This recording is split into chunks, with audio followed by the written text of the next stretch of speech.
Hello students, welcome to English Classroom. I'm Dr. Suchitra Singh, Assistant Professor of English, VGDC, Vidyanagar. Today's class is on non-finite verbs, prescribed for Semester 2 by Osmania University for BA, BCom, BSc and BPA. So we will learn about non-finite verbs. Now before we can learn about non-finite verbs, let us understand what verbals are. Have you heard about verbals? Right. If you have not, let us understand what verbals are. Words that are formed from verbs but don't act as verbs are called verbals. What are verbals? Words that are formed from verbs but don't act as verbs are called verbals. Verbals are delivered from the verbs and remain many of the characteristics of the verbs. That is, they are formed from the verbs and most of the characteristics remain, though they may not completely function as a verb. Verbals are words used in both oral and written communication. So what are verbals? They are words formed from verbs but do not act as verbs, right? And they are formed from verbs and their certain characteristics of it remain the same, right?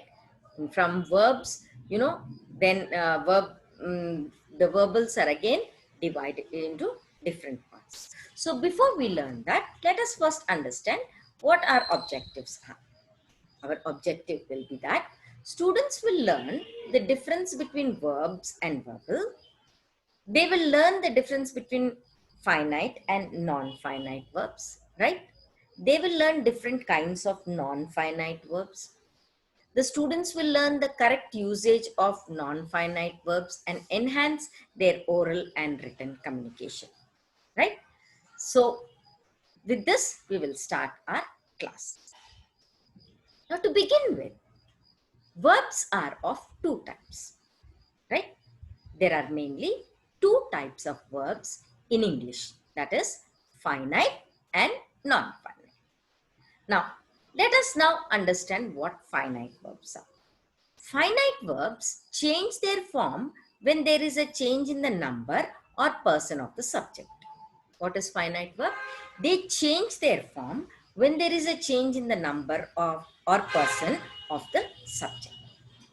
Finite verbs also have different forms in different tenses.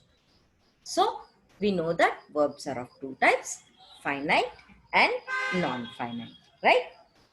And then we know that finite verbs change their forms when there is a change in the number or person, and we know that finite verbs also have different forms in different tenses, right? Now let us understand this more clearly. Now a finite verb is a verb that has a subject. First thing is that it should have a subject. For example, he jogs home. He is the subject and jogs describe what the subject is doing. So the first condition for a finite verb is that it must have a subject.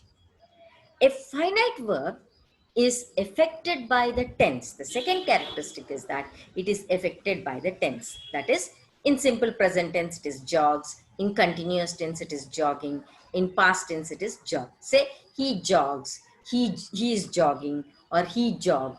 So depending on that, the verb changes. And the third characteristic is that a finite verb is also affected by the number, right? It is affected by the number.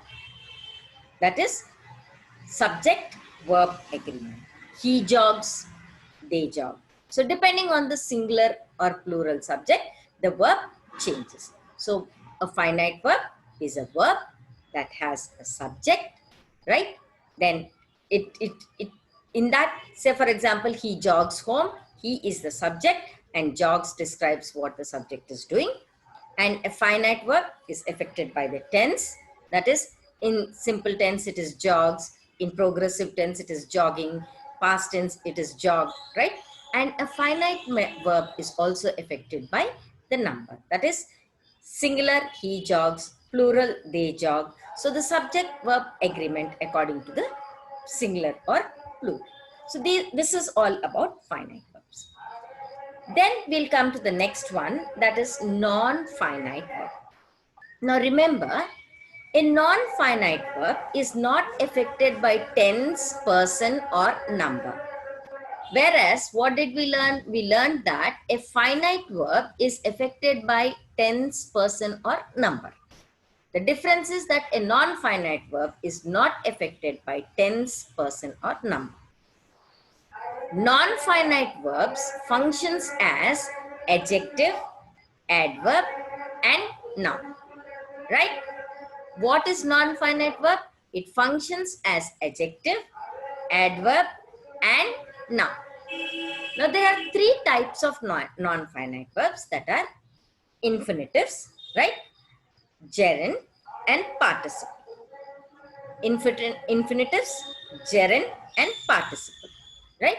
So what do we understand? That the difference between finite and non-finite is that a finite verb is affected by tense, person and number, whereas a non-finite verb is not affected by tense, person or number. And non-finite verb function as adjective, adverb and noun. There are three types of non-finite verbs, that is infinitives, gerunds and participle.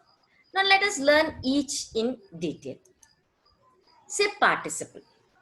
The word participle comes from a Latin word which means a sharing, partaking. The word participle comes from a Latin word which means a sharing, partaking. In other words, it is participation. Now, if we have to define participle, it is a word having the characteristic of both verb and adjective is known as participle. Now see, in the previous one, what we said, that a non-finite verb functions as an adjective, it functions as an adverb and a noun. So here, first thing is that we learned that participle functions as an adjective. So it is partly it functions as a verb and partly it functions as an adjective. So having the characteristics of both verb and adjective is known as participle, right? In other words, an English verbal form that has the function of an adjective and at the same time shows such verbal features as tense and voice and capacity to take an object is called a participle, right?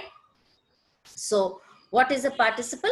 Participle is a word that has the characteristics of both verb and adjective, right?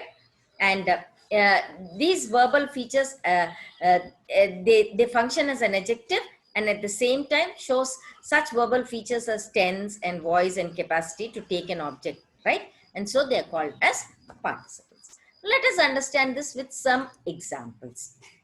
Say, for example, hearing a loud noise, the boy woke up, right? Hearing a loud noise, the boy woke up. Now here, the word hearing qualifies the noun boy as an adjective does, right? Here, the word hearing qualifies the noun boy as an adjective does. But it is formed from a verb here and has an object noise, right? So the word hearing therefore has the properties of a verb and an adjective and is called a participle. Got it? Hearing a loud voice, the boy woke up. Now here the word hearing qualifies the noun boy, right? That is, it is functioning like an adjective. But it is formed from the verb hear and has an object noise, right? Therefore, the word hearing has the properties of verb and an adjective and it is called a participle. So with this we come to the conclusion that a participle is a word which is partly a verb and partly an adjective, right? Note that in the example sentence given above, the phrase hearing a loud noise which is introduced by participle is called participle phrase, right? So we call this as participle phrase. Now next, participles function as nouns, right? Sometimes participles are often used as, they function as nouns, right? Participles are used as simple qualifying adjectives in front of nouns. For example, barking dogs seldom bite. Dogs, it is qualifying, barking dogs, right? So they're functioning as a noun, right? A rolling stone. Roll is a verb, ing form. It is describing the stone, right? So a rolling stone. Or say a burnt child. He is a learned man. So what do we learn from these examples? That participles are formed by either ing form or ed or t, right?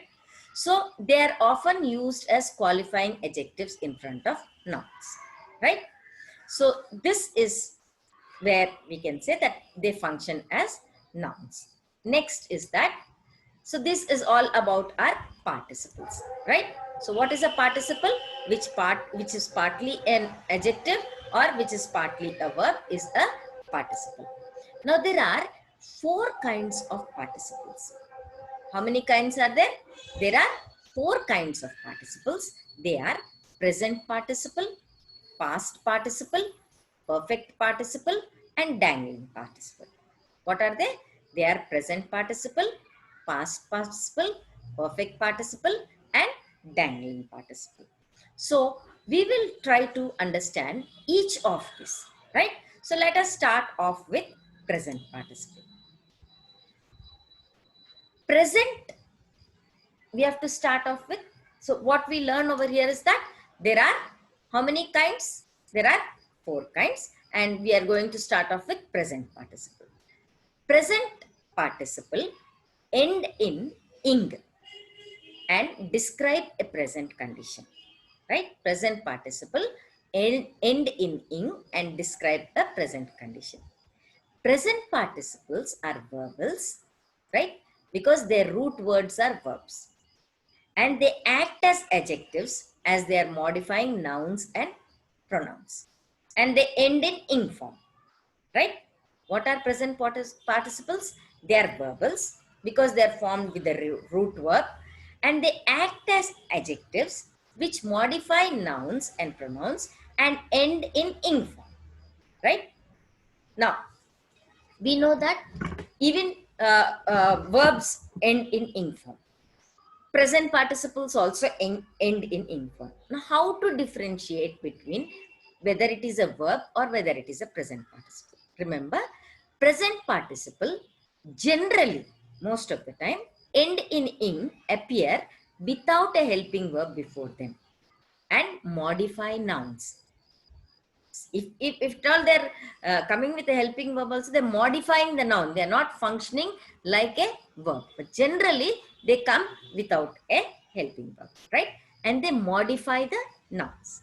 For example, the smiling clowns wave to the children. See, smiling clowns, it's not having a helping verb and it is modifying a noun called clowns. So, when the ing form of word is modifying a noun, then it is present participle. Otherwise, if it is telling us about an action, then it is a verb. Is it clear? See here, the fleeing criminal. Now here you see, it is modifying a noun, cutlass, right? So what we have to remember is that if it is modifying the noun, then it is a present participle, right? Now, in other words, the present participle is referred to as the ing form of verb. Now let us look at this example. The crying girl took a long breath and laid down on the couch. What girl? Crying girl. Now here crying is not that, we are not talking about the action, but we are describing what type of a girl she is. So this crying becomes participle. It is not, girl is crying if I say, then it is followed with a helping verb. It is a verb, but here crying girl. So it is a participle because crying tells what girl is doing, adding to the meaning of the sentence. I really like these bouncing balls. What balls? Bouncing. So again, it is modifying a noun. So this is again called as participle. So is it clear? So a ing form of word which modifies a noun is called participle. Otherwise, if it is followed with a verb and it is talking about an action word, then it is a verb. See here, a dancing plant. The word dancing is from the verb dance plus ing form, and then we call this kind of verb present part. What plant? Dancing plant, right? And see, before that we have an article. We don't have a helping verb, right? So this is how we do. So is it clear? Now we'll go little further. Now, present participles. Now, where do we use these present? Present participles are used before nouns. For example, the running water has destroyed the field. Water. It is used before noun, right? So, we use present participles before noun. Present participles are also used after nouns, right? See, the baby crying woke her mother up. The baby crying after the noun, right? It is not having a helping verb over here. So the baby crying woke her mother up. Before the noun, the same sentence I can make it like this. The crying baby woke her mother up, right? So see, what we learn is that present participles are used before nouns and after nouns, right? Look at this example. The boiling water on the stove is hot. Boiling before, right? The water boiling after the noun. So we can use our present participle before the noun or after the noun. But remember, it should be describing or modifying the noun, right? So this is one thing. Next, present participles are used after verbs of movement. They are also used after verbs of movement. For example, I go walking every morning. Go, main verb. It's not a helping verb. Action word. They went shopping. Verb, right? She came running. So, action word. Verb of movement. So, we use present participles when we are talking after verb of movement, right? Then we also use present participles. They function as adjectives. It was a boring movie, right? The book was very interesting, right? He was trapped inside the burning hospital. Boring is describing what? It is describing a movie, right? So that is why we call it as a present participle. So present participle is also used, functions as adjectives. So the book was very interesting. He was trapped inside what hospital? Burning hospital, right? So this way also we can use our present participle. Then present participle is used after the following verbs with an object, right? These verbs, if they're followed with an object, we use. For example, see, hear, feel, smell, notice, right? Watch, find, etc. For example, I saw him writing a letter. See, right? Writing a letter. He heard the boy talking. They felt the house shaking. We smell something burning. I noticed them quarreling. So see, we have used all these words like see, hear, feel, smell, and it is followed with an object, right? So we know that present participle is used after the following verbs with an object, right? Example, I saw him writing a letter, or I noticed them quarreling, right? Next, present participles are also used after words like spend, waste, right? Be busy, right? So we use our present participles after such words. For example, he spends much time reading, right? And he wasted 2 hours repairing, right? Or she is busy working, right? So what do we understand? That present participles are used after words like spend, waste, be busy, right? That is, he spends much time reading, he wasted 2 hours repairing, or she is busy working. Moreover, remember, when we are talking of two actions done by the same person at the same time, right?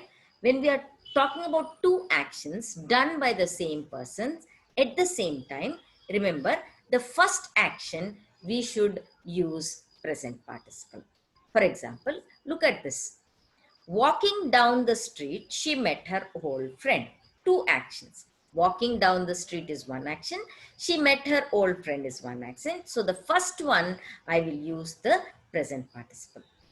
Driving to work, he listened to the radio. His driving to work is one action. Listen to the radio is another action. Whistling to himself, he walked down the road. This is one action and the other action. So in the three examples, the first part I have used present participle. So remember, when two actions occur at the same time and are done by the same person or thing, we can use present participle to describe one of them, right? So this is the thing. Now, so when do we use present participles? It is used to make a continuous tense. It is used as adjectives. It is used after certain verbs. It is used to describe a past action. Just let us just brush up that present participles are used before nouns. They're also used after nouns. Present participles are used after moving verbs, right? Verbs of movement. Present participle functions as adjectives, right? And then present participles are used by after following verbs that are see, hear, feel, smell, notice, watch, etc. And we also know that present participles are used after words like spend, waste, busy. And finally, if two actions are done by the same person at the same time, the first action will take present participle. So we know that present participle is partly functions, partly adjective and partly verb, right? Now we will learn about past participle, right? The past participles are formed by adding ed, d, t, or en, or may have different spelling in case of irregular verb to the main verb. Example, whispered. Word is whisper. Whisper, I have added ed. Break or broke is one word. I have added en or n, right? Slept, right? So we are forming a word by adding ed, d, t, or en. So this way we can use past participles or irregular verbs. For example, verbs like swum, drunk, gone, sung, etc. are past participles, right? Now, remember, past participle for regular verbs. For regular verbs, we add ed to the base form and create the past participle. We add ed to the base form and create past participle. For example, the past participle of cook is cooked, right? Past participles formed from irregular verbs may have endings like en, t, d, and n. Example, swollen, burnt, broken, right? And remember, some past participles remain the same as the base form of irregular verbs, like set and cut. You can't say setted, cutted, we can't use. So remember, past participles are formed by adding ed to regular verbs and we add en, t, or d to irregular verbs. Is it clear? Now we'll learn some more examples. Now, past participles, where can we use them? The past participle is used in several tenses, especially perfect forms. For example, the present perfect, they have danced together in the past. The past perfect, he has burned dinner before. Or the future perfect, she'll have finished by 12. Or we also use in conditionals. If the train had arrived on time, I wouldn't have been late. Or for modals, we use she could have studied more. Or we also use it in the passive form, where, say, for example, the mobile phone was invented by Motorola, right? So we use it in several tenses, right? Then remember, past participles also functions as adjectives. For example, both present and past participles can be used as participle adjectives to describe nouns and pronouns. In this case, the descriptive word is placed before the noun in the sentence in past participle. For example, she placed the cut flowers in the vase. See, cut is before the noun. Cut modifies the noun flowers. We saw a burnt house. Burnt is before the house, right? So this way we have our past participles, right? Now, a past participle is also used as a subject complement. We use past participles as subject complement. For example, she became tired. Tired is who? She. So it is subject complement. We felt relieved. Relieved is who? We. So what do we learn? That past participles function as adjectives, right? They modify the nouns, right? And we also learn that past participle is used as subject complement, right? That is, she became tired, we felt relieved.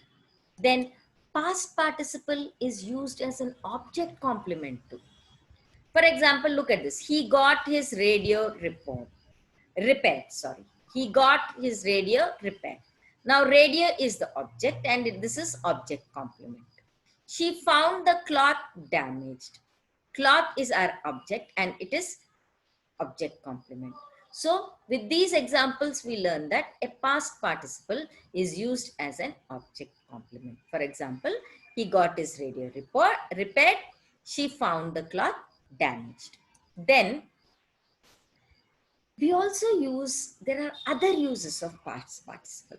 For example, in the formal written English, you can find the past participle used in participle phrases. Say, driven by ambition, Derek worked up to 14 hours a day. Now, driven by ambition is a past participle phrase, right? Or exhausted from the marathon, the runner collapsed onto the ground. This is also a participle phrase. Illuminated by multicolored lights, the skyscraper looked incredible, right? This illuminated by multicolored lights is a past participle, right? So what do we learn? We learn that past participles are formed by adding ed to the regular forms.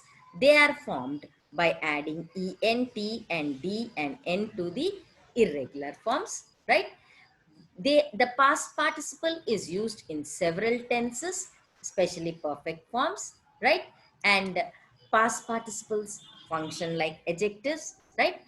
For example, she placed the cut flowers. So the descriptive word is placed before the noun, right? We saw a burnt house, and past participle is used as subject complement. For example, she became tired. Past participle is used as object complement. For example, he got his radio repaired. Radio is the object over here, right? And past participle also is used in participle phrases. For example, driven by ambition, Derek worked up to 14 hours a day. So this way we can use our past participle.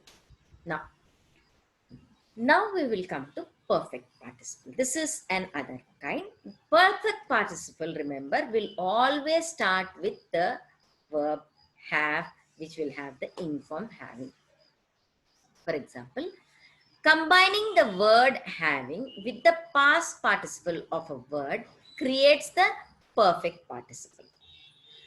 Perfect participle demonstrate that an action was completed in the past. So, combining with the past participle, the word having, combining with the past participle, we create the perfect participle, and perfect participle demonstrate that an action was completed in the past. Examples of perfect participles include having watched, having arrived, having slept, having sung, having called, having driven, having seen, right? Like this. Let us see how we can use this in our sentence. Having finished his homework, Lance called his teacher. Having finished his homework, Lance called his teacher. Having delivered the message, he left immediately. Right? Having delivered the message, he left immediately. Having finished his work, Harry was ready for play. So, this is how we make our perfect participle, right? And then the next one is, actually these two are important. Which one? Present participle and past participle. Then the fourth one is dangling participle. Now, what is perfect participle? By adding having to the past participle, we form perfect participle. Now, dangling participle, how are we going to form? Remember, we have learned that participle is a verbal that act as an adjective in the sentence, right? That means participles can be participles ending in ing or past participles ending in ed or en. Now, we know that because participles are adjectives, they modify a noun or a pronoun in the sentence, right? Is it clear? Now, a participle, listen carefully, a participle that is in the sentence but does not modify a noun or a pronoun in the sentence is called a dangling participle, right? It is there in the sentence, but it does not modify a noun or a pronoun is called a dangling participle. How? Look at this. Often dangling participles will occur at the beginning of a sentence. Working harder. It is not qualifying a noun or a pronoun. Working harder, my supervisor gave me a nod of approval. Speeding through the tunnel, the train approached the station. Cleaning out the messy drawer, so felt a sense of satisfaction. So these phrases are not modifying a noun or a pronoun, though they have an ing form, so they are called as dangling participles. So we know that participles are of four types, that is present participle, past participle, perfect participle, and dangling participle. So I think it is very clear with participles. Next, we will go to the learning of gerund. Now, what is a gerund? A gerund is a noun formed from a verb. A gerund will always contain the ending ing. Now, here again there is a lot of confusion. Let us clear the confusion and then understand gerund. Now, remember what is a participle? A participle is also having an ing form. Now, how do we differentiate participle from a verb? A verb will talk about the action, whereas a participle with ing form will be modifying a noun or a pronoun. It functions as an adjective. Now, even gerund is having an ing form, but whereas a participle functions as an adjective, a gerund functions as a noun. Remember this difference. What is it? A participle functions as an adjective, whereas a gerund functions as a noun. This is the difference. Clear? We know what is verb. When it is functioning as an action verb, it is a verb. We know a participle. When it is also having ing form, but it is functioning as an adjective. Whereas gerund is also having an ing form, but it is functioning as a noun. So, a gerund is a verb formed from a verb, and a gerund will always contain the ending ing. Now, the gerund looks exactly the same as a present participle, but gerunds are words that are formed with verb which acts as noun, right? Which act as noun, right? For example, look at this. I love swimming. In this sentence, swimming is a non-finite verb. It is a gerund as a noun is formed from the verb swim using the ing suffix. I love swimming. Swimming here, I am not doing any action, but I have given the name to the action. So it is a noun, right? So when it is functioning as a noun with an ing form that is formed with the help of a verb, that is called as a gerund. Clear? So a gerund is a word formed from verb by giving it an ing form, but which functions as a noun. Is it clear? Now, where to use our gerund? Gerund functions as the subject of the sentence. Gerunds function as the subject of the sentence. For example, smoking is injurious to health. Swimming is a good exercise. Dancing is great fun.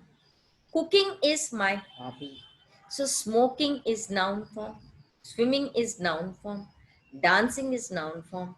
Cooking is noun form. It is not giving function action verb, nor is it describing any noun, right? But it is functioning as a noun, right? Next, gerund functions as complement. Gerund can also function as subject complement. A subject complement is a noun that follows a linking verb, such as is, am, are, was, and were. The group's main goal is eliminating poverty. Example. Now here, eliminating is a gerund that act as the complement of the subject goal, and this from goal to eliminating, it is linked by this linking verb is. Right? So here eliminating is the gerund that acts as the complement of the subject goal. Example, other examples are seeing is believing. Why I really like is traveling to, what I really like is traveling to other countries. So gerund also functions as a complement, right? Next, gerunds after prepositions. Now, we use gerunds also after prepositions. For example, she is good at painting, right? Painting is the name given to an act. There is no point in waiting. The action is not going on, but name given to the act of wait, right? In spite of studying, here not exactly the action word, studying is again action word. A lot, he did not pass the exam. They are afraid of losing the match. He is excited about playing cricket. So see, here all of these verbs are followed by a preposition and they function as a noun. So gerunds are used after prepositions, right? Next, gerund also functions as an object of the verb. They are used after the following verbs like love, like, consider, enjoy, mind, avoid, etc. Right? Let us look at the example. I really enjoy swimming in the sea. I love going to the movies. I like living by the ocean. The car managed to avoid hitting any other vehicle. So see, it is followed after the word enjoy, right? It's followed after the word uh, love, like, so avoid. So how we can use after these particular objects, right? So gerund as an object of the verb. It also functions as an object of the verb. Gerunds are also used after certain expressions. For example, gerunds are used after certain expressions like would you mind, can't help, it is no use, right? Example, look at this. I can't help listening to them, right? I can't help listening to them. Now, listening is functioning as a noun. It's no use crying over the spilled, right? Milk. Would you mind waiting? So, these examples tell us that gerunds are used after certain expressions, right? Then, so this is all about our gerund. So what is a gerund? A gerund is also formed from a verb by adding in form, but gerunds are words which act as nouns, right? For example, I love swimming. Swimming here is the name given to an action, so it is called as gerund. Gerund functions as the subject of a sentence. For example, smoking is injurious to health, right? Gerunds act function as a complement. For example, the group's main goal is eliminating poverty, right? Gerunds are used after prepositions. Example, she's good at painting. Gerunds are used after following verbs like love, like, consider, enjoy, mind, avoid, right? I really enjoy swimming in the sea. Or gerunds are used after certain expressions like would you mind, for example, would you mind waiting, right? So like this we can use are gerunds. Now we'll come to the last one, that is infinitives. Now what are infinitives? Infinitives are the most basic form of verb, often preceded by the word to. Right? What are infinitives? They are the most basic form of verb, often preceded by the verb to. The infinitive contains the word to and the word of a verb. When the word, now remember, when we use to with the verb, generally to is a preposition, but here it does not function as a preposition, right? So when the word to is used with a verb form to complete the infinitive, it is not a preposition. It is merely the sign of infinitive. How to know whether it is a verb or if infinitive or a preposition? Remember, if the word following the word to is not verb, after to, whatever word is there, if it is not a verb, then the word is a preposition. Otherwise, it is a to infinitive. Earlier, we have differentiated verb from present participle. Now here, verb from preposition. If to is not followed by a verb, then it is a preposition. If it is followed by a verb, then it is an infinitive. Very clear? Okay. Now, infinitives can function as nouns. The noun infinitive can be subject, a direct object, a predicate nominative, an appositive, or an object of the preposition. To eat is fun, subject. I like to eat, direct object. Or I want nothing but to save, object of preposition. A fun thing is to eat, predicate nominative. So you know it functions as all these, right? Then infinitives can also function as adverbs. The ladies were convinced to dance. To dance modifies the verb convince. I cook to save money. To save is modifying the verb cook. I struggle to understand. It is modifying the verb struggle. So they can function as adverbs, right? Infinitives can also function as adjectives. In his eyes, there was no desire to live. The infinitive to live describes the noun desire. Desire is the name, right? It functions as a name. They denied him permission to appeal. The infinitive to appeal modifies the noun permission, right?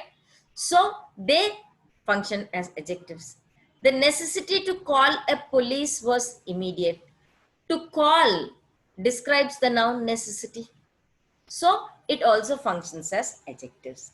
Then two infinitives should be omitted with certain verbs. For example, verbs like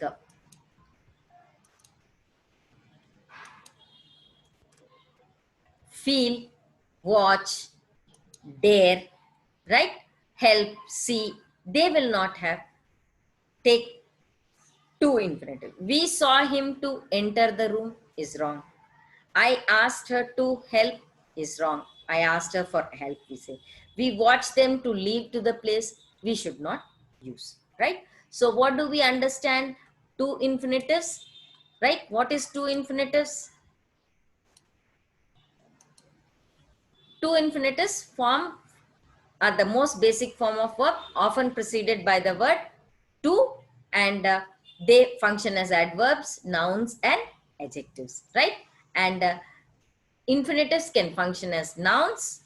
Infinitives can function as adverbs, like I cook to save money. They can function as adjectives, like, for example, in his eyes, there was no desire to live, right? They can, and in certain words, they must be omitted. So with this, we have learned the non-finite verbs, three types of non-finite verbs, that is participles. Then we have learned different kinds of participles, gerund and infinitives. Now there is a small exercise that we will do. Underline the non-finite verbs in these sentences. He gave me a pen to write with. It was a sight to see. I want to buy some vegetables. Barking dogs do not bite. She was wearing a designer outfit. I had my car polished. Finding the door open, my mother went inside. Nitya is doing her homework at the moment. The proposal has been examined today. Vardhan has finished his work. So let us do. He gave me a pen to write, which is our non-finite verb.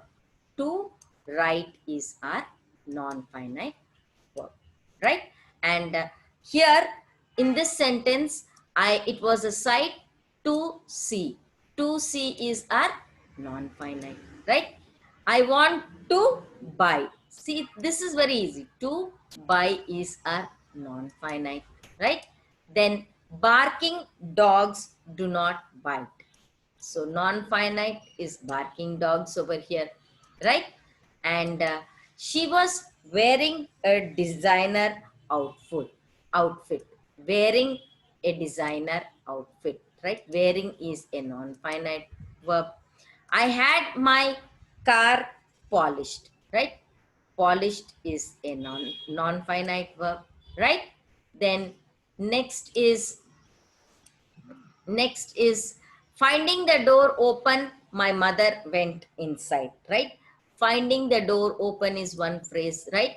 So this is a non-finite verb, right? It is a phrase.